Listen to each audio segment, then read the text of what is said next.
KCC. All right. So now it's your turn to help turn the wheel of the Dharma.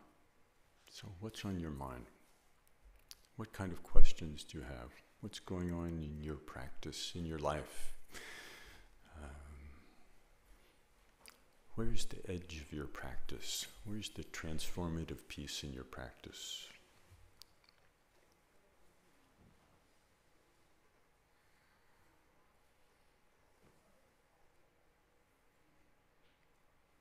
I don't know, maybe that was too heavy.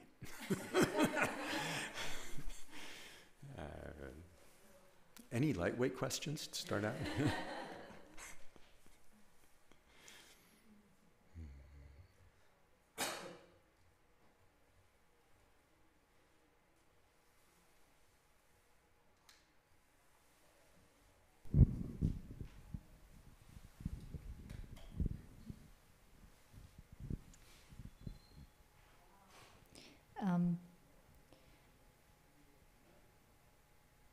For me, a transformative aspect of practice is often that moment when I connect or remember this connection that's already there, so you tell me, to this lineage of practitioners, and then even beyond that, to this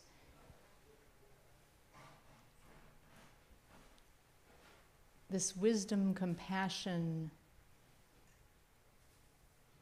that I don't fully understand. And the moments when I feel most confused and lost are the moments when I've failed to remember that connection. So what do you do to help remember that connection?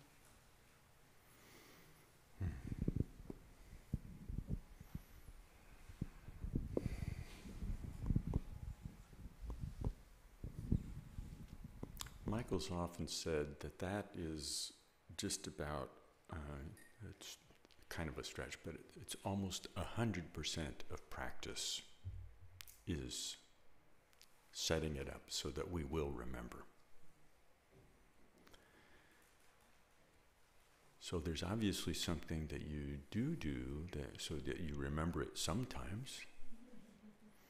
So it's good to say, well, I've got something that is working. How would I enhance that? So that's just one piece. And then I hesitate to throw in a lot of suggestions because they could just feel like, too many books on a short bookshelf. They just fall off the other end. And I certainly would want to not be the one who knocked off the book that was really the one that was working right now.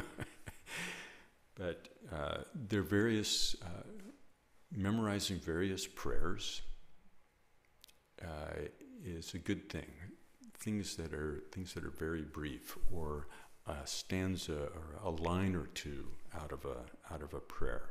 Something that, so that it just becomes part of it's part of what's triggered in the mental landscape more often. And so one of those is that the four-line prayer that's at the end of the Dorje Changtoma, the life after life. May I never be separated from the pure Dharma. How does it go? From the authentic Lama, and so enjoy the splendor of the Dharma. The rest of it? Yes. I have the Tibetan memorized perfectly, and all the English that all the various translations just compete at the same time. So that's part of the translator's curse. So you can't remember any one of them. But that prayer is a great one, and just that, may I never be separated from the perfect Lama. It can sound it can sound a little stilted, but that sense of it is that you expressed is exactly the sense of it. May I never be separated from this profound root of practice. And bringing that to mind. And one of the ways within the practices of the Vajrayana is actually holding, to actively hold the experience or the image, the sense of the presence of the teacher, the sense of the presence of the Buddha, and using the creative capacity that we have to most often daydream about whatever, where we're lost in the daydream of our current sense of reality. But to use the creative capacity that winds up being used in that fashion, to use it instead, to be able to recall the sense of presence, recall that, and even to hold the image of the Buddha, as though the Buddha is present, even just right above the crown of our head. Just to hold that. So there are a variety of supports like that. But it's best to find, not to take this as the prescription, but to use the principle involved in it to find those things that actually resonate with us. But repetition and memorizing things is a really it's very helpful. We've memorized all kinds of unconscious behaviors. If you've ever noticed exactly how you brush your teeth, you've noticed that you almost always start in the same place unless you really, really try to do something different. All kinds of things become very deeply ingrained. And we can use the possibility for having things deeply ingrained to our advantage. But we have to work at it.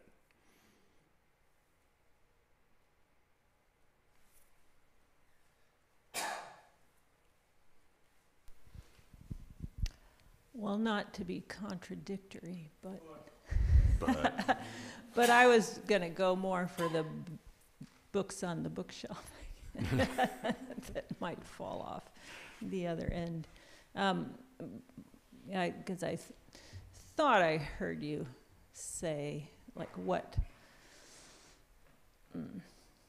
how could I have more opportunities for recollecting that connection? So I'm thinking of sort of ways, and thinking about, a lot of it does connect with practices related to Guru Yoga, where we really capitalize on that sense of lineage connection and connection through the teacher, but the teacher being connected to the whole lineage going back and to the Buddha, and that's kind of our link to the whole grand offering that the Buddha and the teachers have made to provide us with the Dharma and our path. So some of the easy ways are, I think it is a matter of returning our attention to the lineage masters or the teacher in various ways. And so one way can be reading biographies of various historic teachers, and so there's some people who find that really attractive, and then others not necessarily, but that can be amazing. And sometimes I find it's just, to me, I think in our modern day culture especially, where the past is not sometimes so highly regarded or emphasized, just sitting there reading about someone who lived in, 11 or 1200 and saying, wow, I'm connected to that person, and part of what they're doing is related to what I'm doing. This is a human situation. This is a big context. This is we're working with the mystery of life that people worked with then and have things to offer me now, and I find that very amazing. And of course, there are prayers to remind us of these things, these connections, and then there's the, as we can do with our various practices, just if we can direct them in various ways, and so doing, say, making offerings, you can think of that as making offerings, you can sort of direct those different ways, but if you're working with the lineage and the connection to the teachers in the lineage, then when you make offerings, you can direct them in that way, which could be walking down the street and seeing some beautiful dahlias in somebody's yard and offering that to the lineage, to your teacher, whatever is inspiring. And there's things even you can carry a sense of the lineage or your teacher, whatever it is that inspires you. Traditionally, they say like either above your head or above your right shoulder as you're walking. So there's ways to, in offering your food, you can offer food and be recalling again the teacher or the lineage. And so all those practices can be done with a different emphasis than that, but this is, if you're working with that connection, then you can direct these different practices that way. And going to sleep, thinking of the lineage masters or the teacher in your heart, waking up, having that be kind of something that you bring to mind right away. So I think that that shows how it's a way to just really incorporate into the fabric of our life that kind of connection.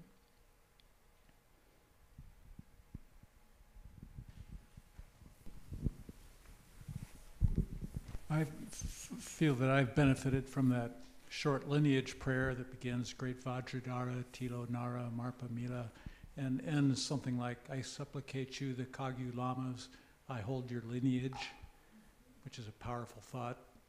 Grant your blessings that I will follow your example. That's a wonderful way to begin meditation.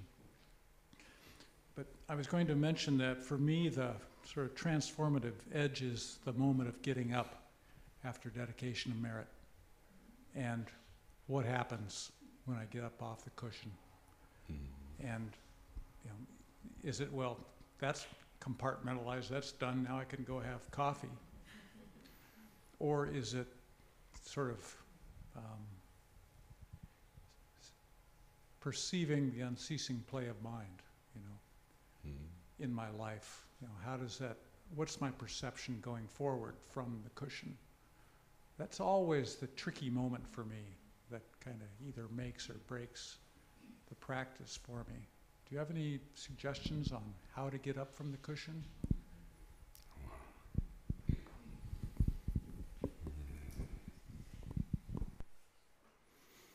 Yeah. Last weekend, Michael said something about make sure that when you finish your practice, you really finish with your practice. Otherwise, you can cultivate basically the habit of blacking out at the end.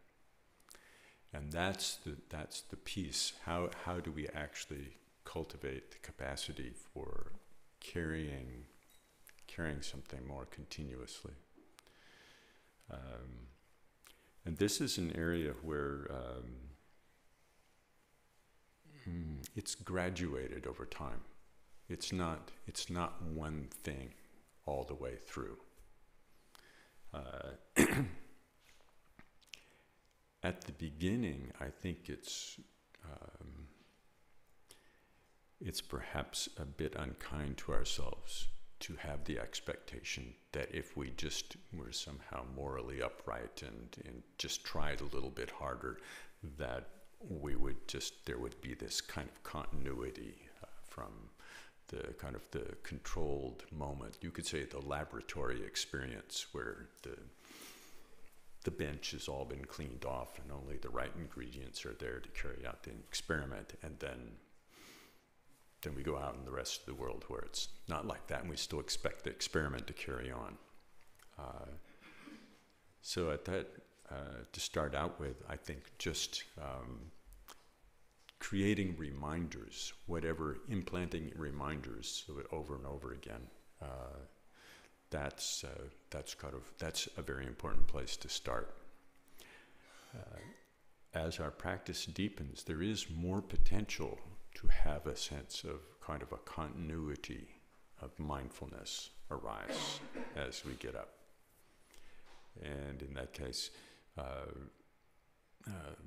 the phrase knowing where I am and what I'm doing, just being able to notice that's more of a kind of trying to cultivate that over and over again as we go through life and as we stand up. Going deeper requires a more subtle relationship with how experience unfolds moment to moment. And then that depends again on what we're doing in the laboratory. Have we developed the capacity to run the experiment in a very clear way so that we can go deeper and deeper into how experience unfolds moment to moment? And so from this point of view, we shift from a bias towards stillness towards working actively with the movement of mind and the arising of experience within formal practice. Because it's very difficult to carry this notion of practice equals stillness into the dynamic of life. It's easier, you can see the difference between that and just carrying the notion of I will aspire to know where I am and what I'm doing. That's one thing, but to actually be able to really be present with the moment of experience as it unfolds, this is a much subtler thing. Speaking of lines from masters that are inspirational, I ran across another translation of the crucial point of practice, which is something that we have in the prayer book here. And there's a piece that talks about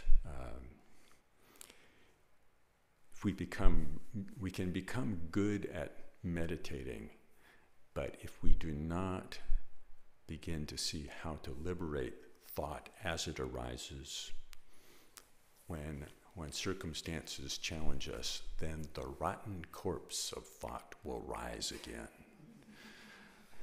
And in this case, thought is the aspect of thought of being lost in all our reactions. We'll be lost in that.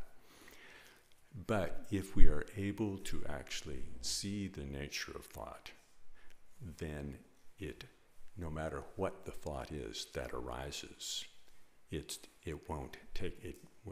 the potential for it to not take us away, not to be lost in it, for it to be actually liberated on the spot as it arises.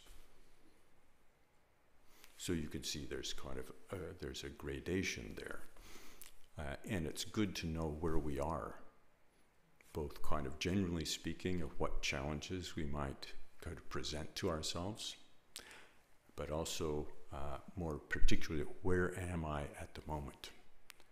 And very often we're right back at, if I just had a clue where I was and what I was doing, that would be a great improvement. So it really depends. But is that kind of the progression, or the sense that there is a kind of a deepening progression possible? Is that kind of clear? Yeah, I was kind of intrigued by what you said about reminders, having reminders. What do you mean by that? Kind of like anything can like be seeing the sunlight and thinking. Yes, Okay. there's all of those things. You can turn anything into a reminder, and there's a little book that Decoursey did. Was it A Day in the Life of a Bodhisattva? And they're all day in the life of a practitioner. In the case of Decoursey, it was a day in the life of Bodhisattva, so pardon my confusion. But yeah, a day in the life of a practitioner.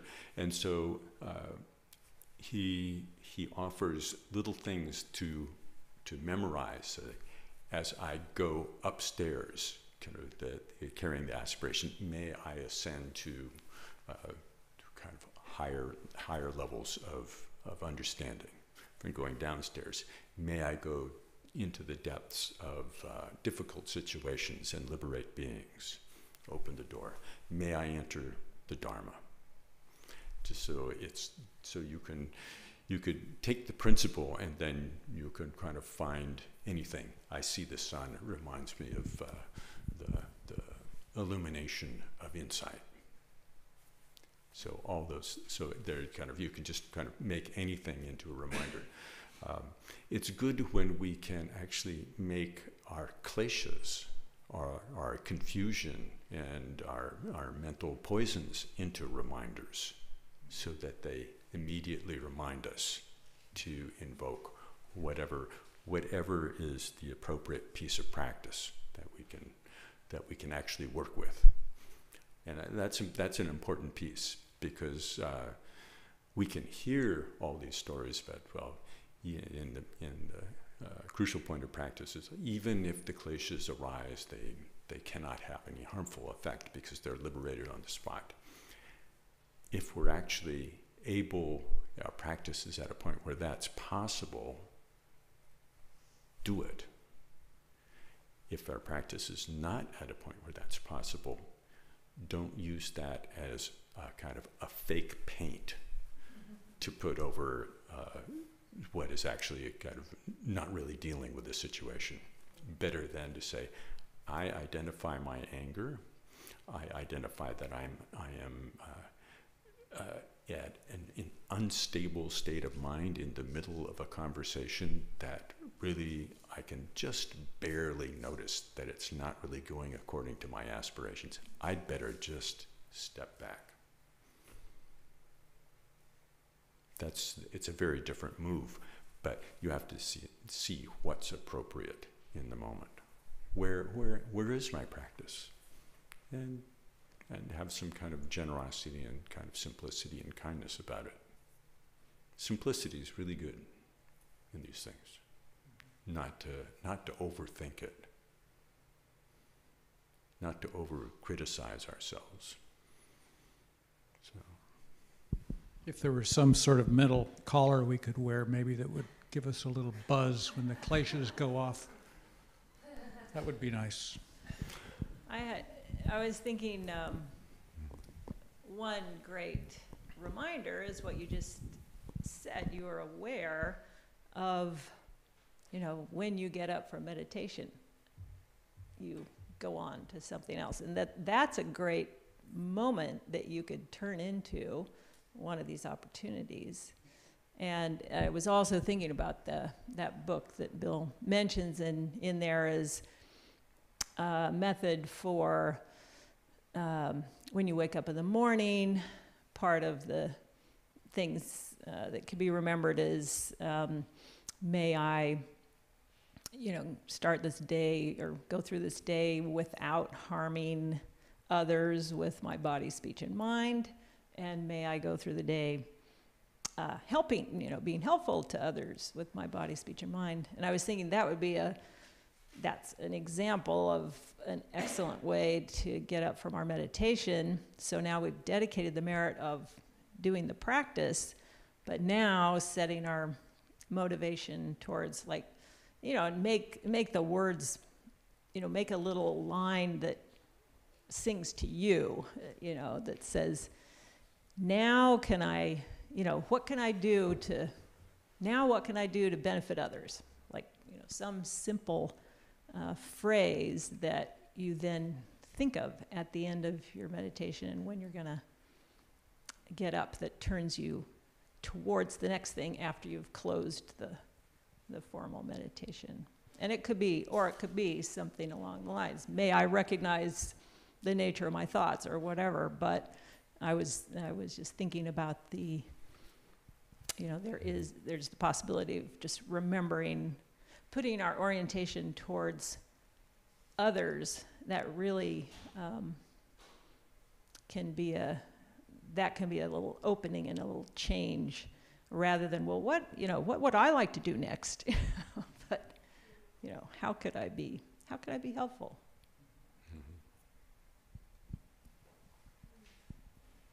Alan.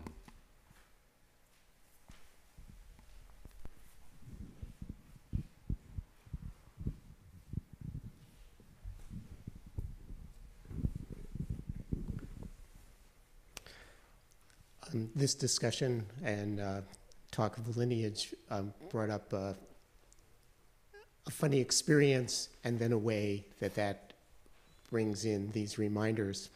And one of the practices that I do daily, I go through, there's a lineage prayer that's part of the practice, and then I have actually started to embellish at the end of that with some supplication to teachers that I have actually had contact with and know. So, and borrowed from another guru yoga practice, where at the end I, going through the gurus, I say, I pray to you, kind Lama, blah, blah, blah. Please hear me. Please heed my call. Think of me with kindness and grant your blessings. So I went through this with a few of my lamas, and then at the end I say, I pray to you, kind root Lama. Please hear me. Please heed my call. Please think of me with kindness. And as I'm doing that, all of a sudden this voice rings out, and it says, I do not know who you want me to call. And I realized it was my phone sitting on the side table.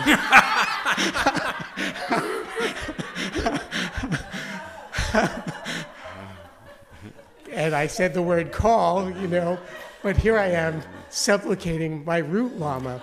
And it sort of struck me that, okay, I don't know who my root Lama is either. I don't know who to tell you to call, But what then struck me, which is part of that, the thing about reminders and things that you carry with you, is that, not to go into it in great detail, but in the Mahamudra teachings, there's something called the special preliminaries, and one of them is the empowering condition. And in the empowering condition, they talk about there being 4 gurus. And just briefly, those gurus are the Buddha, the teachings of the Buddha, the lamas of the lineage, what's called the sign guru of appearance, which is the guru manifesting through all activities that happen in your life, all things that occur. And then the 4th is the guru, the guru of the ultimate Dharmakaya, your original mind, the nature of mind. And those teachings come to you through all of those.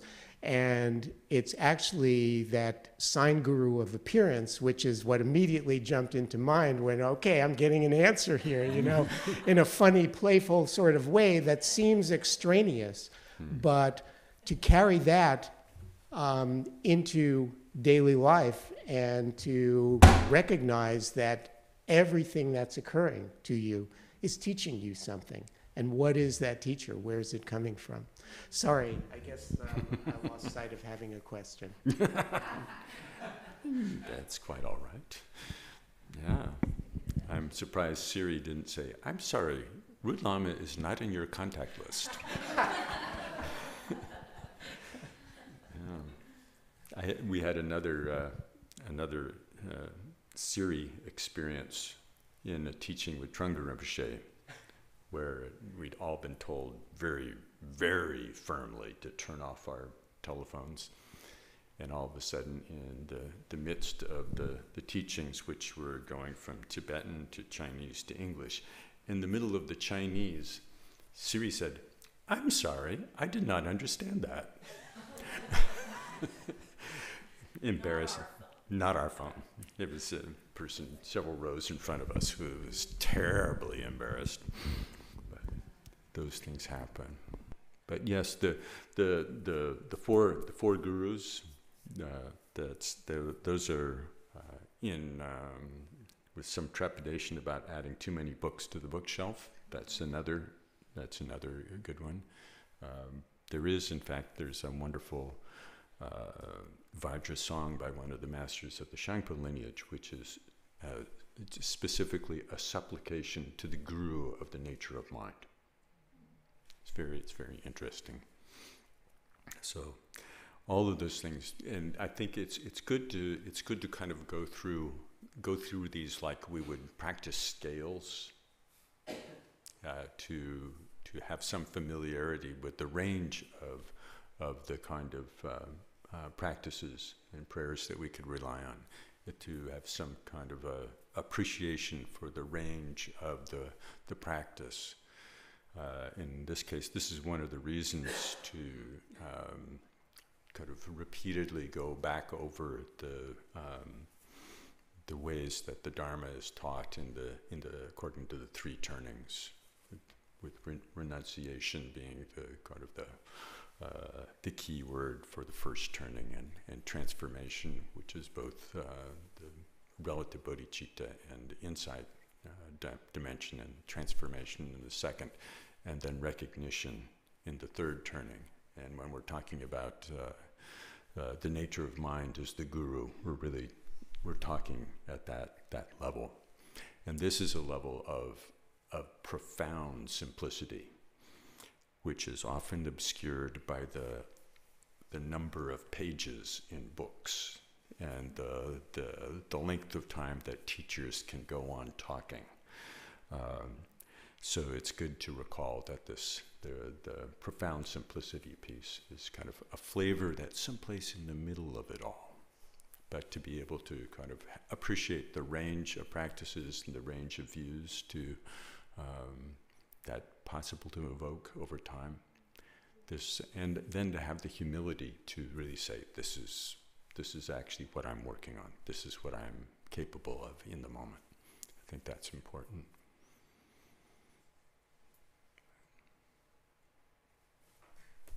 Peter.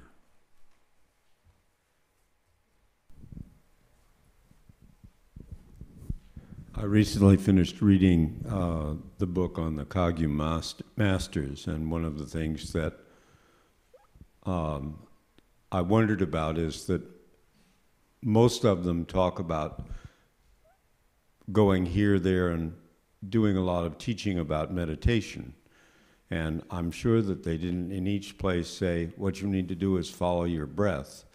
And so I'm curious what their teachings encompassed and how that could enrich my meditation practice. Yeah.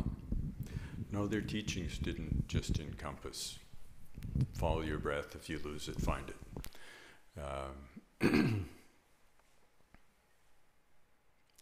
It's actually a nice segue question after just mentioning the three turnings, because they would teach extensively about recognizing the kleshas, recognizing conflicting emotions, and how to apply antidotes, and how to cultivate an ethical outlook. So they would teach extensively about that.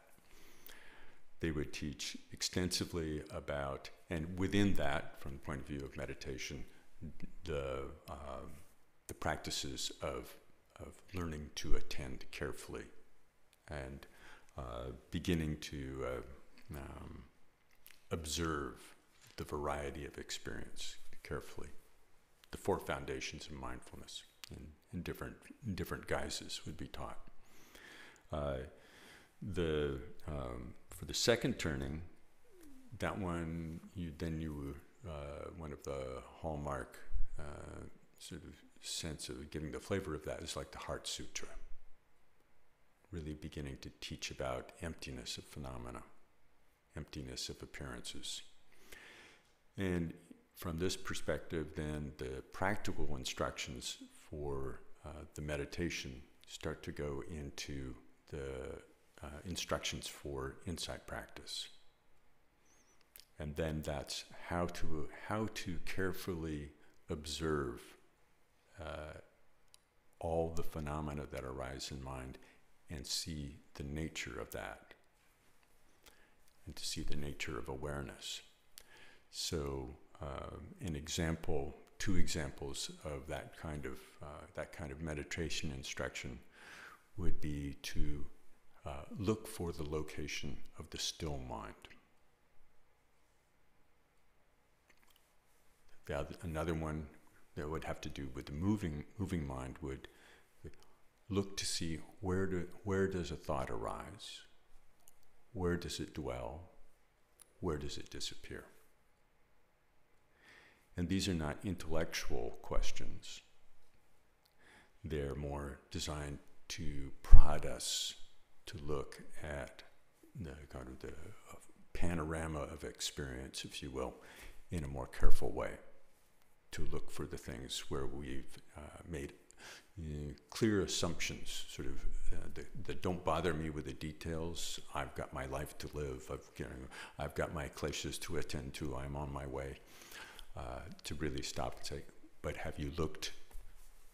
Another one would be, where does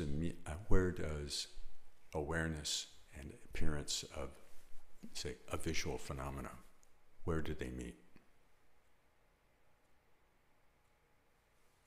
And that there isn't a philosophical answer to that. You actually have to look in your experience. So there'd be teachings on that, and also profound teachings on the Bodhisattva path, which you're familiar with. In terms of the third turning, then it becomes more and more simple. So even the notion of meditation and the kind of experiential analysis that's part of the second turning, even that sense of analyzing disappears. And then there are various pointing out instructions to allow us to just drop straight into the simplicity of it, the profound simplicity of experience. So they would teach in all those. They would also teach all the details of the Vajrayana practices with creation and completion, which in the end are all about these same things, these same kind of questions. That's my best shot at the moment, without complicating it by saying too much more. Is that what were you looking for? Is that what you were looking for? That's the best I can do. That at least opens the door. It opens the door. Yeah. You know, some of these teachings, that was one of the purposes that Bokar Rinpoche had in mind for creating the Mahamudra seminar, was to provide an experiential context for introducing this kind of succession of teachings and pointing out. So that was an example. If you say, well, what did they really talk about? It wasn't just the breath, and it's true. Bokar Rinpoche didn't talk about just the breath. So that would be a good example of what a Vajra master like that would teach. But when we talk about creating things to remind us,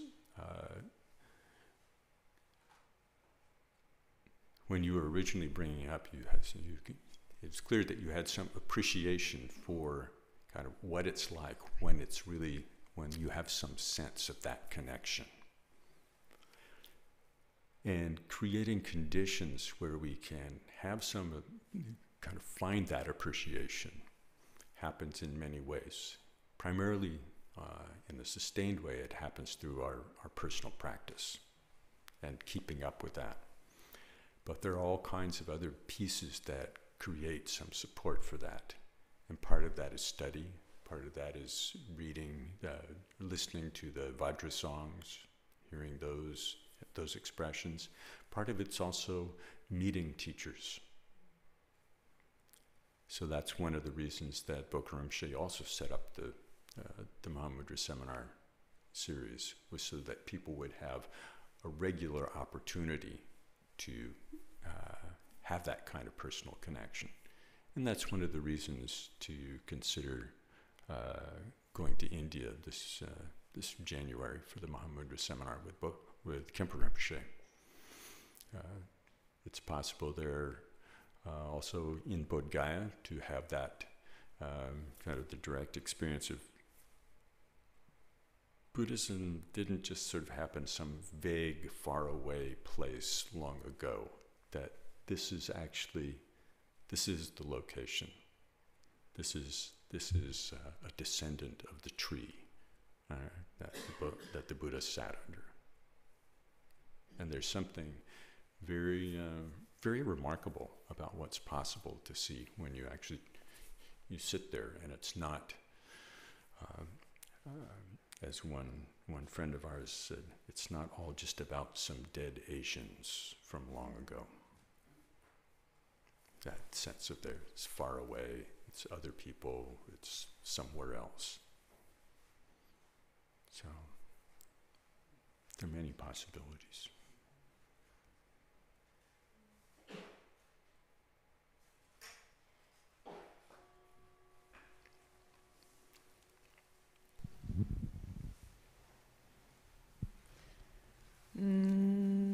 By this. Just a second.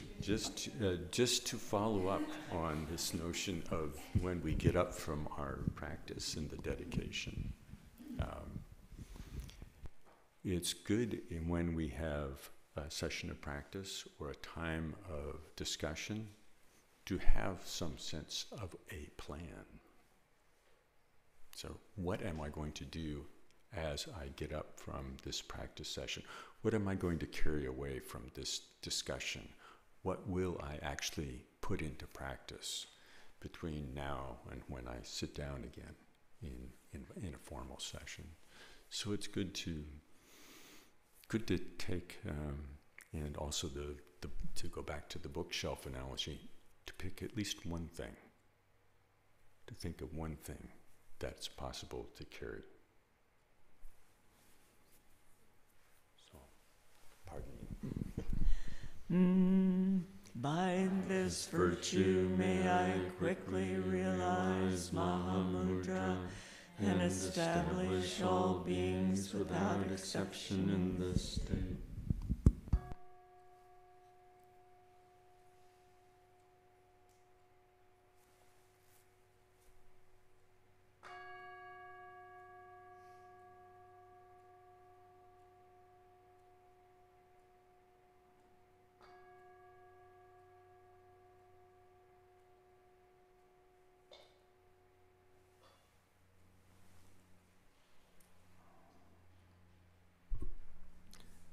Thank you all.